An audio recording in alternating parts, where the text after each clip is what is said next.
Struggles. It's March 15, 2018. Something was interesting as I selected this for our topic this evening. The way we select topics is a process where we look at any new topics that might come up, or new books, or things that people suggest. But we also go back to old webinars from years ago, and we redo them if they haven't been done in our new format, in this new venue. And so I was going through the suggestion and got one of these suggestions, and I said it sounded good. And then as I started to go through the slides, what I realized was that there was a tremendous amount of overlap with some of the webinars, particularly some of the webinars that I've done lately. And so I'm going to try, this is more like, for me, a continuing conversation about some of the concepts that we've been talking about. In fact, even after the last webinar that's titled Another Webinar on Boundaries, I was thinking to myself about some of the ideas that I wanted to expand upon. So it worked out perfect for us to continue the discussion this evening. So tonight's broadcast is about avoiding the power struggle, and I'll visit on some of these webinars that I've listed here. The one that I just did recently, Another Webinar on Boundaries, Defenses, Trauma, and Diagnoses, and also motivational interviewing if you're interested in reading more about that. When I'm working with a family, when I'm working with some parents, one of the things that happens is they have an agenda, right? A worthy agenda to see some of their child's dangerous, maybe even life-threatening, or at least quality of life affecting symptoms reduce. And so at times when you're a therapist approaching the child and their struggles, sometimes the parents will feel at odds with you, that they seem to feel like they're not being heard or understood in the process, because sometimes what you're trying to explain as a therapist in terms of diagnoses or treatment planning or going forward with some parenting skills sounds like you're not on the same page. But one of the things I wanted to start off with this evening is to talk about the idea that the goals are the same, but we're going to try some non-common sense, some non-intuitive ways of responding to them. And so listen for that, ask about that with your Evoke therapist, and try to understand, okay, if this is my goal, if my goal, for example, is my child to reduce or stop completely any kind of substance use, or not struggle from depression or anxiety, or be able to deal with their social environment because they have autism spectrum disorder, or to be able to live independently, and you hear some of the things that the therapist is suggesting, ask them questions. You know, it's one of the things that they always tease me about in our program over the years, is when I say to parents, you have the right to ask difficult and critical questions. And your expectation that you have a right to is to have an intelligent, informed answer. But make sure when you're asking the question that you're listening to the answer. If your question, and I'm going to talk about this in regards to your children later on, if your question isn't a question, if it's a statement, try to get clear about that. Because sometimes the questions could be restated as statements like, I'm not feeling heard, or I'm not feeling like you're understanding where I'm coming from, or I don't think you're focusing on what you need to focusing on, whatever that is. So be as clear as you can about that, and then listen to the response, listen to what they have to say. And like I talked about just Monday night, you have a right to have your journey honored. There's a phrase sometimes in programs that is used that says trust the process, and I think there's value in trusting the process. But trusting the process includes stating your concerns, your questions, your skepticism about the process, right? That's still your truth. And I think eventually, if over a long period of time, you can't get on board with what's happening, then I think it's about maybe this isn't the right thing for you, or it just doesn't fit for you. But far before we get to that threshold, I think it's okay to ask tough questions. I want to talk first of all in terms of the power struggle about the Serenity Prayer, and I didn't go ahead and print it on the slides tonight. I'll just quote it. Many of you already know it, and you can look it up. But it goes something like this: God, grant me the serenity to accept the things I cannot change, the courage to change the things I can, and the wisdom to know the difference. The Al-Anon or the codependent serenity prayer has a slight variation. It goes like this: God, grant me the serenity to accept the people we cannot change, the courage to change the people we can, which is me, and the wisdom to know the difference.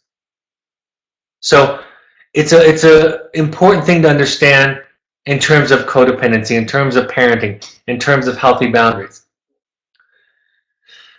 The first principle is, of course, is that you can't change your child. And just like I stated above, that doesn't mean that you can't be effective at encouraging change, at triggering change, at supporting change. It doesn't mean that you do nothing. People that are practicing the serenity prayer in their life, practicing recovery from codependency, and by the way, that really does go for all of us. Codependency is a continuum that we are all on somewhere, right? It's a pop psychology term for poor boundaries, poor understanding and connection with other people in our lives, a lack of clarity. So people that are practicing recovery, meaning that they are active in their work with learning how to deal with other people in their lives, especially those that they're close to, means that they are assertive, courageous, honest, clear, active, direct, and compassionate. So this is not a passive process. And I think, again, sometimes it's the failure of the therapist, and sometimes it's just that we don't hear it when it gets explained to us. That when somebody says, let go of the outcome, right? Or you can't control your child, or they have to want to change. That what gets heard by a parent or the person being taught that is, well, then I'm supposed to do nothing. I'm supposed to allow for anything. On the contrary, people in recovery for their codependency, that is, people that are working on improving their clarity in relationships, don't put up with anything. In fact, they're more specific about what they will and won't tolerate in their life and the boundaries that come along with that. So it doesn't mean passivity. It doesn't mean that you tolerate everything. What it does mean is that you find your truth, your values, what you believe in, what you want, what you think, and you act from that place very assertively and clearly, knowing that ultimately you can't cause the other person to change. I can set a boundary with your curfew. I can set a boundary with the car. I can set a boundary with whether or not I'm willing to support you in school if you're a young adult. I can set all the boundaries in the world, but what I can't do is make you change. And as a therapist, it's been quite a gift for me from your children over the years to be reminded of this often, because the particularly stubborn and disciplined ones really give you a run for your money, right? They're willing to cut off the proverbial nose to spite their face at a very severe, significant level. And so you get reminded every once in a while when you come across these very, very stubborn students, clients. And sometimes I would even thank them. I would say, thank you for reminding me that I'm not in control of everything, that I'm not in control of the universe. Sometimes I believe that because I am clever. I have had these debates. I can leverage a lot of consequences to encourage or even coerce change. And because I'm effective in those ways, I get lost. And a child that gets a particular power struggle with me reminds me of that. I used to ask this question years ago. I haven't asked it in quite some time. The thought experiment is simply this: who's in charge of you getting a raise at work? Who's in charge of you getting a raise in your salary, your income at work? And usually the answers when I ask parents this are pretty split, actually. 60-40, 50-50, 40-60, somewhere. People have different opinions. Some say it's your boss. Some say it's you. And what I say is, and just consider this idea, is that it's your boss. 100%. And let me illustrate. It's possible, all of us can imagine, it's possible to be the best, most talented employee in the entire company and get no raise. And it's also possible to be a really poor performing employee and get a raise. And we can imagine all kinds of scenarios where that exists. Now, talented bosses, smart bosses, effective bosses, consistently over time are going to reward the talented employees. But that's not always the case, right? And sometimes the economy happens in things that are outside of your control, right? What is your job at work in this thought experiment? Your job is to show up on time, to develop whatever skill set is required for the job, to demonstrate integrity, to learn, to be open, to be productive, right? We can make a whole list of things that are your responsibility in this thought experiment. But ultimately, it's not your decision to give you a raise if you're an employee. And if you find yourself, of course, in a company, in a position, in a job, in a career, where you find it, you experience it to be unfair, then you can move on. But you can't control somebody else. But here's my thought. So many of us in so many areas of life are so successful at manipulating other people that we buy into the illusion that we can control other people. That can be at home or in relationships. Many men and women are effective at manipulating people in their home or in relationships. Our younger children are much more susceptible to manipulation, intimidation, control, coercion. In the workforce or in the public sphere, many of us are very talented in various areas that allow us to be effective at getting people to do what we want them to do. And so again, we ultimately buy into that illusion that we can control other people, but ultimately it's not true. And I think, this is what I've said for years, that our children sometimes come to remind us of that idea, that we're not in control. So just like we talk about with your children, there is a piece of surrender that this process asks of you, a letting go. And again, surrender and letting go isn't passive. It is just what I've been talking about, understanding what you can and can't control and focusing on what you can control. Talk about the idea of alternatives to boundaries. What are boundaries? And this is something that I talk about, like I said, in those other broadcasts that I mentioned at the top of this broadcast. I've learned for many years now that oftentimes, most time, children don't need more data. They don't need more information. They seem like they do. They act ignorant, but they don't. They need very little data. In fact, they have heard your lectures, whether they act on them or not, they've heard them. And one of the ways that I know this is that they give them very quickly to everybody else in the group. Just like most of us, they become experts at everybody else's life relatively early in our program. They become the expert. I used to use this experiment with students and clients. I stopped using it after a few years because it never failed and I didn't need to do it anymore. But when I would have a child that was asking me, why can't I go home after Evoke? Why can't I call my parents? Why can't I write my girlfriend? Why can't I do this or that? And I learned, of course, relatively early on that no matter how articulate I was in my explanation, they never bought it. And so I learned that why did not mean why. Almost all of the time. It almost always means I don't like it, I disagree with it. And again, one of the ways you know this is if you explain to somebody why, if you answer the question why, and their response is, oh, that makes sense, now I see your side of things. I can see your perspective on this. Which, even as I say that, you can hear how ridiculous that is. It doesn't happen.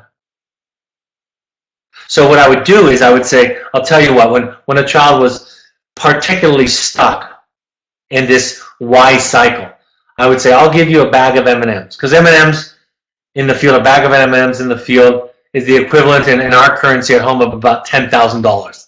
That's what it feels like it's worth to the clients and students because they don't have access to a lot of sugar and sweets. So I would say to them, I'll give you a bag of M&Ms if you can tell me a reasonable explanation for why your parents want you to go on to a therapeutic school or program after Evoke, or why I don't recommend that you talk to your family right now, or write your girlfriend or your boyfriend, or whomever. And without me finishing the challenge, the invitation, clients and students would often start giving me a point-by-point detailed explanation of why. They don't like it, they don't agree with it, they don't endorse it, but they get it. It's not a cognitive problem, it's not a thought problem, it's an emotional problem. It gets couched in this intellectual context to invite you into a power struggle. But our temptation into the power struggle is this. If we can convince them, if we can get them to buy in, to like it, to want it, to see the value in what we're presenting to them, then we don't have to set boundaries. They'll just choose it. And then we won't have to deal with all of the fallout that comes from setting boundaries, like anger, right? Dislike, rejection, possibly a louder tantrum, because oftentimes when we finally set a boundary in a situation where they've been inconsistent or we've been reluctant, you're going to see an increase in the negative behavior. Initially, that's called an extinction burst. And so setting boundaries is the real hard work. Learning to reflective listen is a way of not engaging. I hear what you're saying. It makes sense. Initially, it's going to be difficult for you to do it, to just reflect. And you're going to worry that if I just reflect, then I'm not making my point, my counter argument. Or it sounds like I'm endorsing what they're saying, and they need to know that I disagree fundamentally with what they're stating or saying. But you can just let go of that. And over time, it doesn't happen immediately, but over time, as you shift into this more differentiated way of being with them, they'll start to learn that to listen and understand doesn't mean to agree. To listen and to understand doesn't mean to endorse. And to listen and to understand means that you're handing it back to them. So many parents will ask me questions like, how do I help my child get over this or that? The feeling of resentment, forgiveness, anger, whatever it is. And my answer is, you don't. You let them have it. You let it wash over or through you. You find a way to become grounded enough in yourself, in your truth, that you're okay with whatever they feel and think. You don't, even in the littlest bit, try to argue or debate or convince them otherwise. You even go to a farther extent and you empathize and you understand and you acknowledge that they might be right in some cases. You might be wrong. You get out of the paradigm, actually, of right and wrong. And I talked a lot about this on Monday. You learn how to lose. It's one of my favorite phrases lately. Learn how to lose. You don't get to be right anymore. And being right in families and relationships is one of the most unenlightened places to be. It's what school children think about. It's what many of our families taught us. It's what our culture teaches us and our society teaches us. But enlightened individuals don't need to be right. They just are okay with being them. So reflective listening can kind of maintain the boundary, demonstrate listening, and avoid power struggles. And you share from the I perspective, right? I feel, I think, I believe. This is what I feel comfortable with, what I'm okay with, those kinds of statements. This is my experience, but I'm not trying to be right. Like I said, lack of understanding is not a cognitive barrier. You know, I was thinking about this as I was rewriting these slides for tonight's broadcast. Some of the current trends, and I've seen these in just the last week. I think it was Oprah who was on 60 Minutes last week and was talking about childhood trauma. And Gabor Mate was talking about the connection between addiction and trauma in some recent literature. This is what mental health professionals have known for decades. Mental health lens, right, looks at symptoms through the lens of what's the core issue, what's the wound, what's the hurt, what's the fear. Trauma are the new buzzwords, is a new buzzword out there in our society, but it's been there for mental health professionals for years. And so the mental health lens is not common sense. And that's why I said in the last section, we're going to try to talk about things in a different way. Same goal, same outcome that you want, but we're going to take a different approach. And of course, just like we say to your children, what has been tried in the past isn't working for anybody. For you, for them, for anybody. So let's try something different. And that's not a blind trust, but that's a critical and novel approach to a problem. I talk about this all the time, not engaging defenses. And defenses are just another word for symptoms, right? That's the universal problem. Anything as mild as sarcasm and passive-aggressive language to severe self-medication and suicidality, right? Any symptom that serves to protect the individual from what Carl Jung calls a more legitimate suffering, right? Just by natural observation early in my career, I realized it was rather simple, that people's symptoms protected them from hurting, from vulnerable, uncomfortable feelings, from grief, from sadness, from fear. And that pattern applies to both the children in our program and the parents. So getting out of it for them and for you is going to be uncomfortable, foreign, novel. It's going to go against your grain. It's going to be non-intuitive. At some level, it's not going to make sense. Some other level, it still can make sense. But at some level, it's not going to make sense. And your natural impulses are going to run contrary to the solution. So the most important thing is to share your vulnerability. That's why I talked about on Monday. That's why I talk about often. Find something to say you're sorry about. Find something to own that is your flaw. Find something to focus on that is your symptom, your defense, your wall. The best way to encourage the lowering of your child's defense, the thing that they've built around them to protect them from what they perceive as threats, the best way to do that is to lower your defense. And I'm going to be almost facetious. And I don't mean for this to be sarcastic or trite or superficial. But it is to say to your child, I know I'm an idiot. I know being my son or my daughter is not easy. I know I have a lot of baggage. I make mistakes all the time, and I'm sorry. And I'm not always right. And I react out of my own unresolved traumas and issues in my life, out of my own unenlightenment at times. And I recognize that. And I want to have compassion for how that must be for you. Right? That's the best thing that we can do. It doesn't matter if they are, symptomatically speaking, 50 times, 100 times worse than you. It doesn't matter. And the fear is, of course, for parents that if I take that accountability, that I'm not making them accountable. Right? That I'm not telling them what they need to know.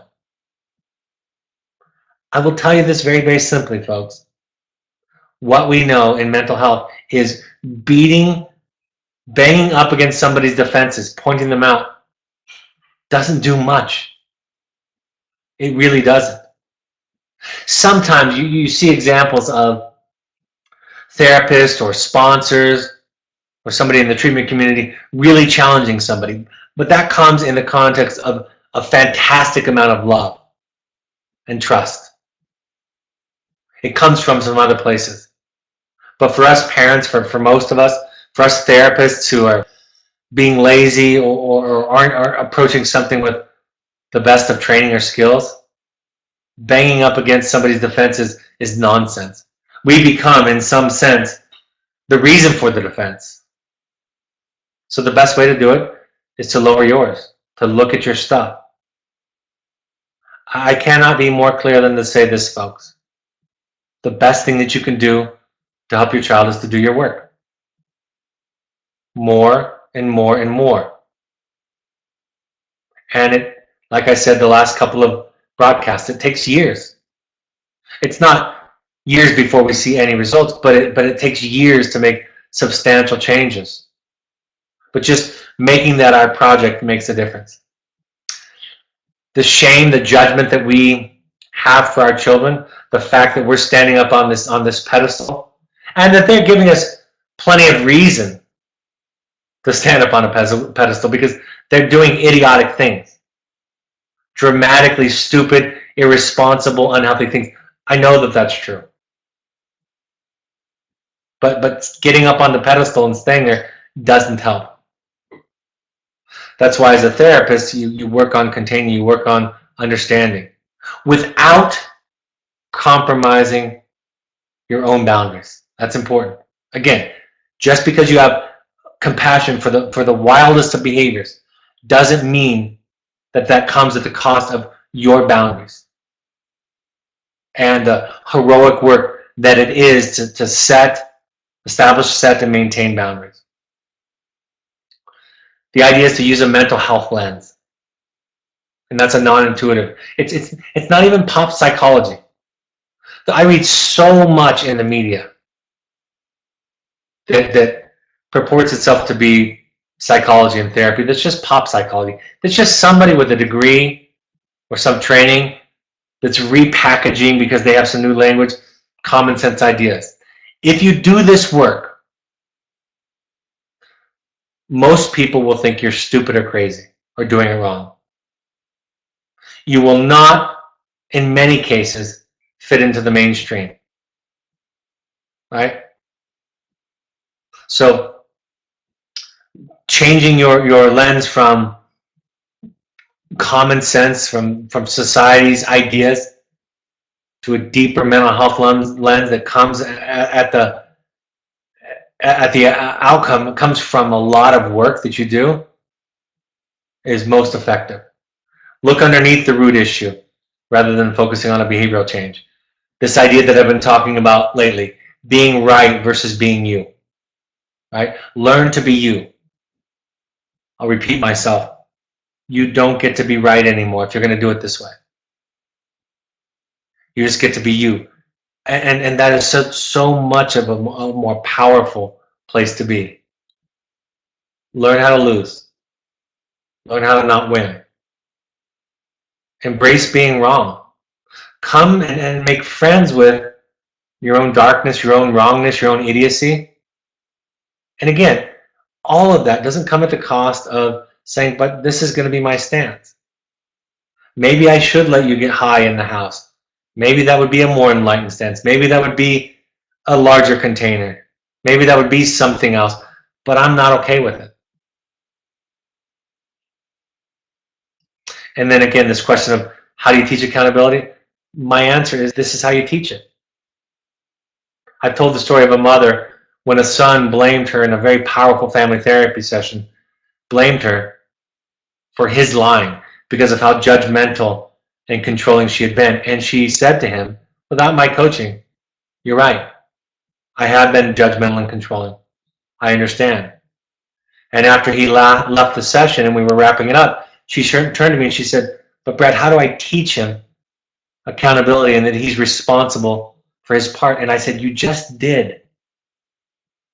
That's how you do it. Every one of you who's been in an intimate relationship, a companion relationship, knows the effect when your companion takes responsibility for their side. You are tremendously more likely to own your part versus when their arrows are pointed at you. It's so easy to be critical and point out somebody else's defensive, and it's so heroic and difficult to look at it and address our own. Stay on our side of the street, as they say on Al-Anon. Work on your side of the street, cleaning up your side of the street. What gets in the area, what gets in the The way of us doing this work, well, it's our fear. Right? Fear is the problem. If our fear runs us, we're not going to get it right. Fear translates into anger and control. So we go to places to work out our fear. We take back the responsibility for our own feelings and our own serenity. Your anger, your frustration, your sadness, your grief, your fear, your joy, your sense of pride or proudness for somebody else, it's all yours to own.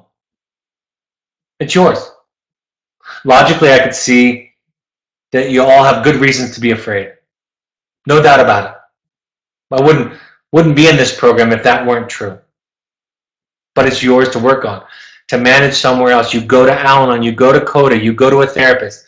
You visit and deal with your fear there so that you can come home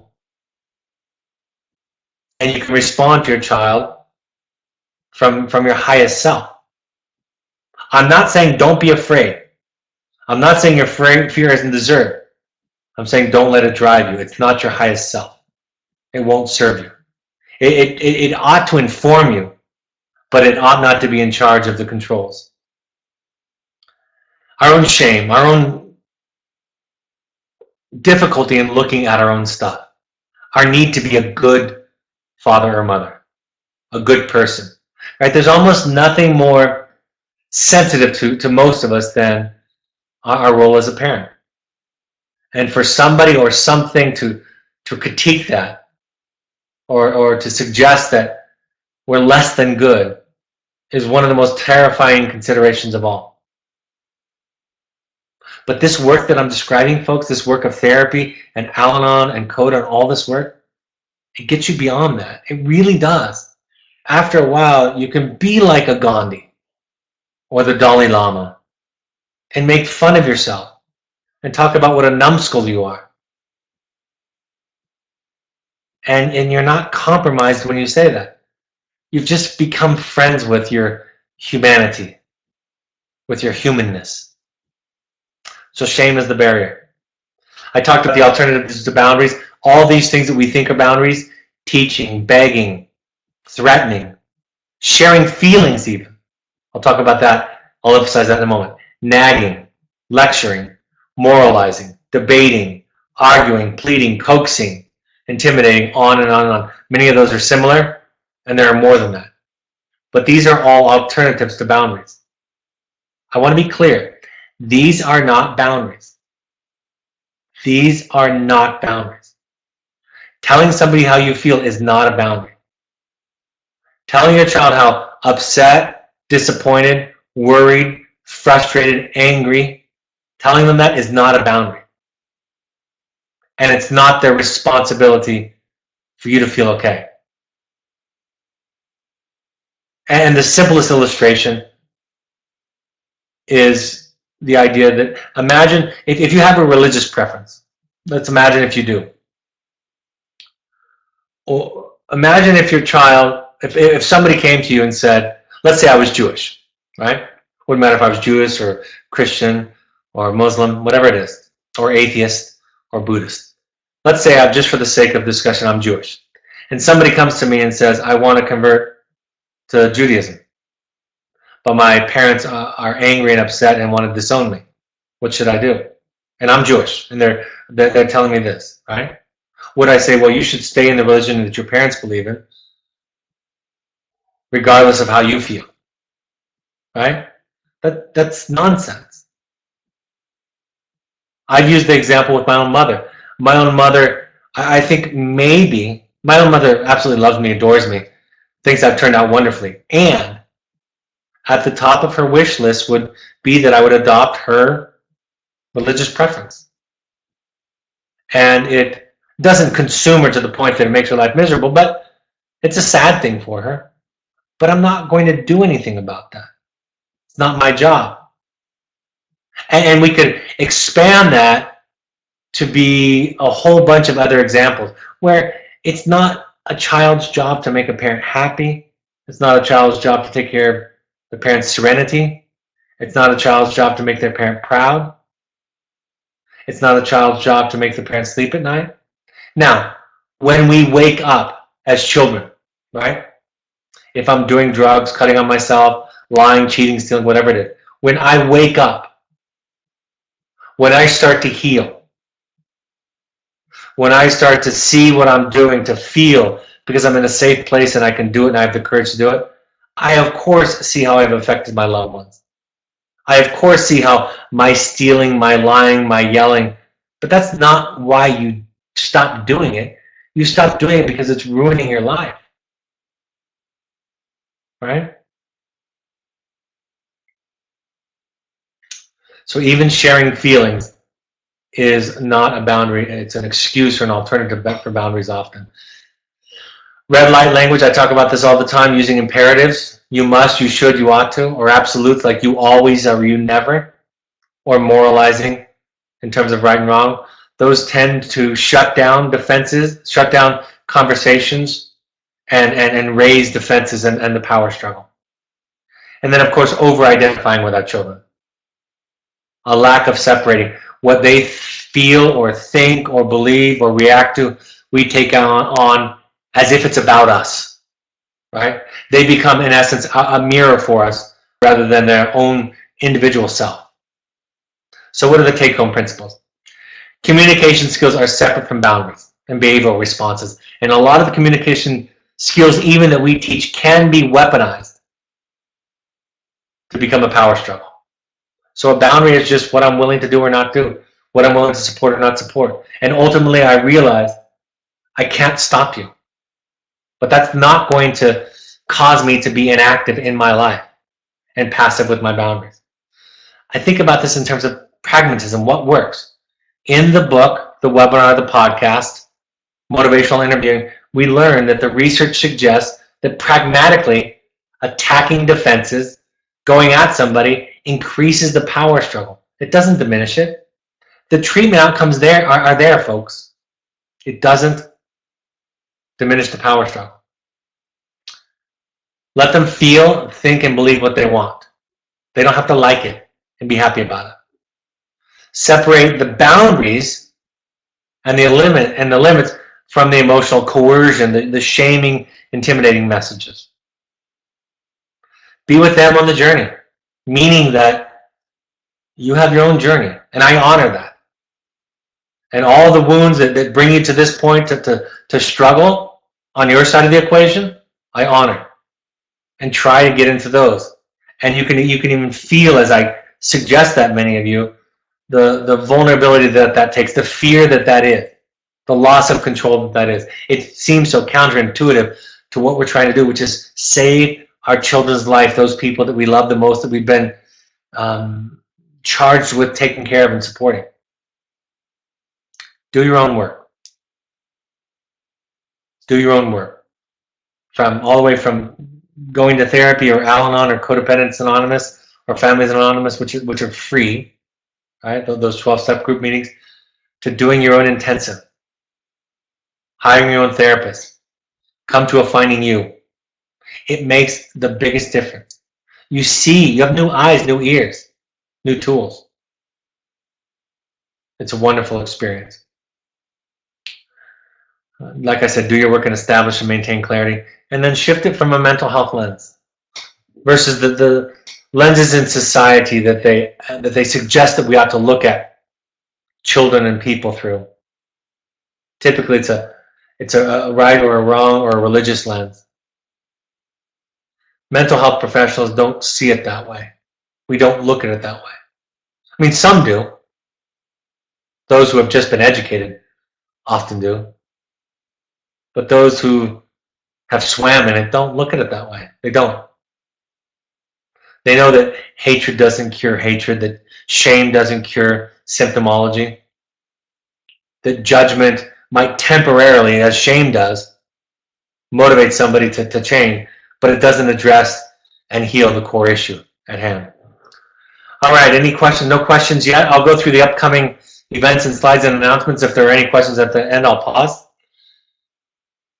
We, like I said, ask all parents to go to 6 12-step meetings while your child is with us. If you haven't started now, no matter where you are in the process, we strongly invite you to try out 6 meetings.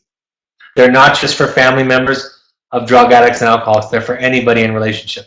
Al-Anon, CODA, or Families Anonymous. You can also go to NAMI.org to find local resources, classes in your area. All of these broadcasts are available also through the podcast app on your Apple or iOS device. Go to the podcast app and search Evoke Therapy Program. If you have an Android device or on your computer, you can go to the SoundCloud webpage or download the SoundCloud app on your Android device and search Evoke Therapy Programs there. Follow us on Twitter and Instagram for articles and resources and inspirational quotes, pictures, and stories. On Facebook, you can search Evoke Therapy Programs and follow us there for all kinds of resources. The Evoke Family Therapy Foundation, newly named, I should say, is a foundation. You can go to Facebook and find it. A foundation to help people that can't afford therapy. So if you want to give back or become involved, you can go there. Go to our Evoke Therapy Program blog for continuous new content. You can find my book, The Journey of the Heroic Parent, that's available on Amazon for audio version there. The next workshop that we invite all parents, if you possibly can, if you have the time and the resources, we want all current parents to come to a workshop. The next one is at Entrada, April 21st and 22nd. And contact Gail at evoketherapy.com for more information. Multifamily, some field experience, parent education. If it's an appropriate time for your child to receive a visit, you can combine that with a visit. So we want all parents to come. If you want to do deeper work, if you want to do some of what I was talking about tonight, you have the time and the resources. The next Finding You is April 18th through 22nd in Park City, Utah at our new Summit Lodge. You can also do a private family intensive. Those are customized. And if you're a professional listening to this broadcast, we've also started professional growth workshops. So this is not for parents. These are not for parents. The professional growth workshops are for therapeutic professionals, treatment providers in the field, if they want to do some of their own work together with other treatment professionals. Email intensives@evoketherapy.com for more questions, or go to our website. I'll be in New York on Tuesday, March 20th, 7 to 9 p.m. in Midtown, Orange County on, that's not Tuesday, March 25th, that should say Sunday, March 25th. Newport Beach, California, 4 to 5 is a potluck, 7 to 9 is, excuse me, that should be 5 to 7 is the parenting meeting. So that slide is a little bit off. Potluck 4 to 5, meeting from 5 to 7 in Newport Beach. We're also going to Portland, Seattle, and the Bay Area coming up soon. I'm also going to be speaking to a school in Orange County, so if you want to come out to that, that's Monday the 26th in Trabuco Canyon. I'm going to be talking about raising resilient children amidst today's societal changes, really about what it means to help somebody develop a self in a child and combat some of what we're seeing in terms of the suicidality in our children. If you want to do a pursuits program as a family, or if you have a young adult, think of adventure therapy, therapy light, sober fun. That's what that's about.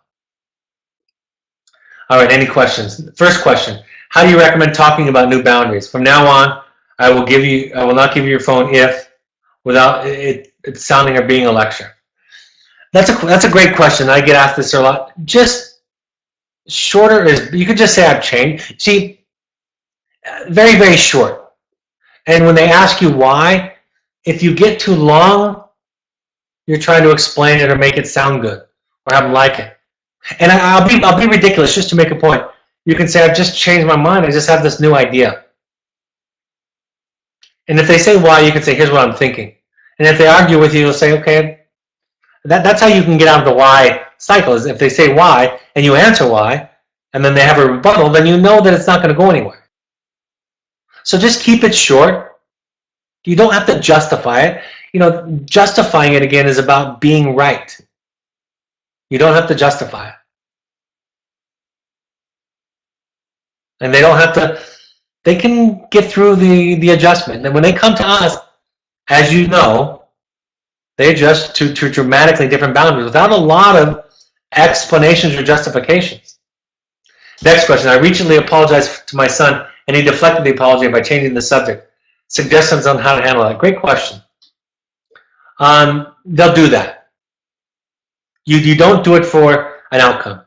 You do it because it's generous, it's loving, and it's courageous. And they will often deflect, change the subject, or tell you it's okay. But that's not why you're doing it. Over time, it's more of a way of being with them. The apology is just a specific skill.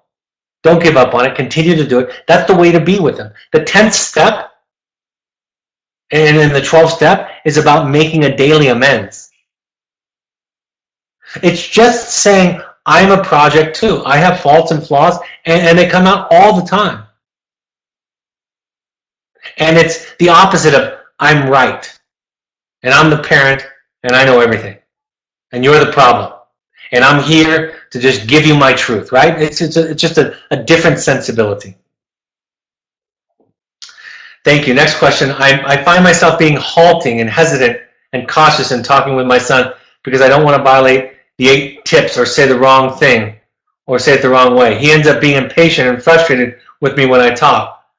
What do I try to focus on here? I think that's wonderful. I think that's wonderful that it's not automatic for you, that you stumble through it and that he gets frustrated with you. If you're like most of us, you're better at most things than he is. You're smarter and more accomplished. So it's nice for you to stumble through some stuff. So what I would say is just embrace it. Embrace the fact that it doesn't come to you automatically and that you're going to make mistakes and that you're not going to do it smoothly, at least for a while, and that you're going to stumble. And when he gets frustrated, that's an opportunity to really give him, to honor him, and to, again, respond with the sensibility of, makes sense, I'm sorry, I'm not very good at this, I wish I was. I had this really difficult childhood from parents who loved me, but this really difficult childhood and upbringing in our culture that left me with few insights in this area, and so I'm just learning new stuff, and I can totally understand the frustration. I'd be frustrated if I was you too.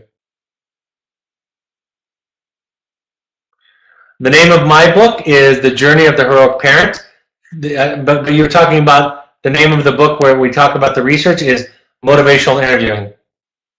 Goes back to this slide right here. Motivational Interviewing. In fact, I have it right here, if this is the one you're talking about.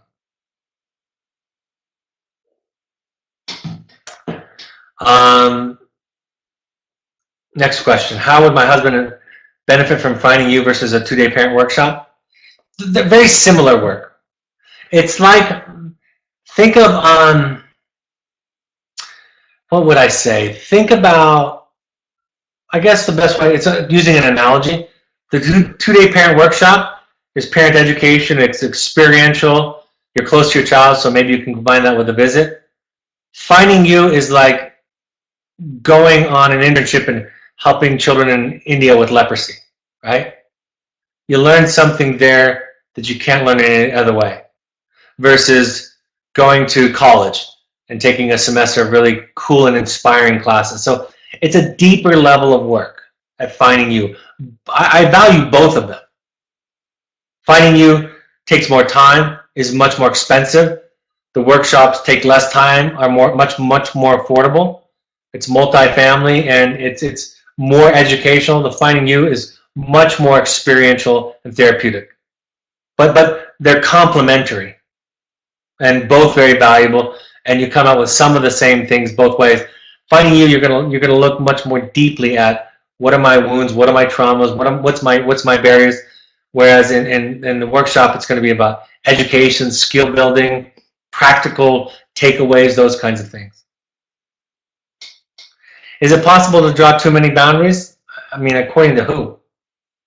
As I've gotten older, I'm more clear about my boundaries. The more I practice this, I'm more clear. I've let go of some. I have a greater capacity to tolerate some things without getting offended, hurt, or threatened by them. So in those ways, I don't need those boundaries anymore. On the other hand, I'm very clear about what I won't and will tolerate, and I'm much more courageous at asserting my boundaries in those areas. So it's kind of a both kind of thing. And let me say this, because this is a great question. This is a great question.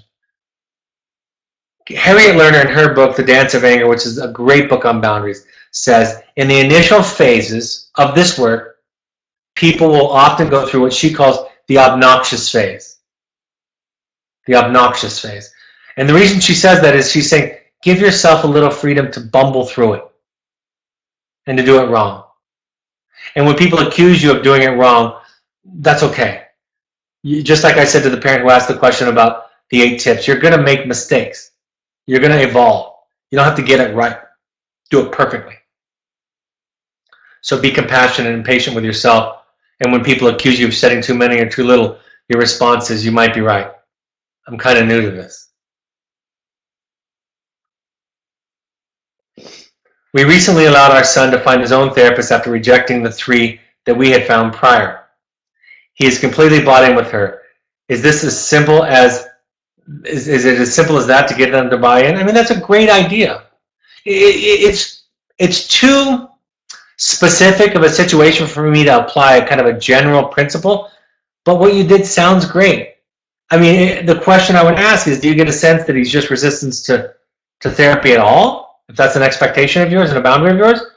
Or, I mean, I had a parent write me today saying they're having a hard time finding a therapist and asked if I had any recommendations. And so, and I have the broadcast, the podcast webinar on what to look for in a therapist and the blog on what to look for in a therapist. So I'm very particular. So I think it sounds like you handled it very well. Can we combine a visit with our child while attending Finding You? Yes, absolutely. Many people have.